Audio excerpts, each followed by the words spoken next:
Sound সিস্টেমের ভাইরা কেন সাউন্ড সিস্টেম নতুন কিনবেন? আমার কাছে চলে আসেন। আমার দোকান হলো ঢাকা যাত্রাবাড়ি ধোলাইপাড়।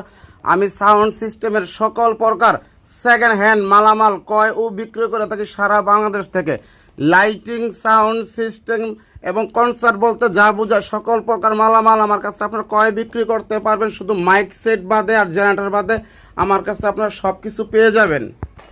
আমার ভিডিও দেখবেন, অন্যদের ভিডিও দেখবেন, রাত দিন তফার। আমার মালের যেরকম কোয়ালিটি, আমি সব সময় কোম্পানির মাল কিনি, কোম্পানি মাল বিক্রি করি। এজন্য আমার সুনাম আছে। আমি বাংলা মালের ঘৃণা করি। হ্যাঁ, মাঝে মাঝে 10 পেয়ার 15 পেয়ার একটা দোকান কিনা ফেলাইলে 2-1 পেয়ার বানানো মাল পইরা জায়গা। এই জন্য আপনাকে মাঝে মোটামুটি পারলে ভিডিও আপলোড দিয়ে, না হলে ফোনে ফোনে বিক্রি করে ফেলাই। 4 inch voice call, 4.4 ST high, তারপরে হলো আপনার মনে করেন 15 ইঞ্চি স্পিকার। আপনার লোকেশনে আইসাই নতুনের মতো মালগুলো দেখে চেক করে তারপরে নিয়ে যাবেন। যে সকল যুবক ভাইরা ফুল ড্যান্সের ঠান্ডার পাট চান, এগুলো দেওয়া যাইব। এটা হলো 15 মনে করেন ঠান্ডার পাট, 18 ঠান্ডার পাট মনে করেন দেওয়া যাইব। তারপরে 18 মনে করেন ঠান্ডার পাটের ছাপ দেওয়া যাইব। সর্বকিছু আমার কাছে আপনারা পাইবেন ইনশাল্লাহ। আমার লোকেশনে আইসা দেখা চেক করে মালগুলো আপনার তারপরে নিয়ে যাবেন। আমার সাথে মোবাইলে কথা বলার সময় সকাল 11টা থেকে রাত 1টা পর্যন্ত আপনারা আমার সাথে মোবাইল কথা বলতে পারবেন।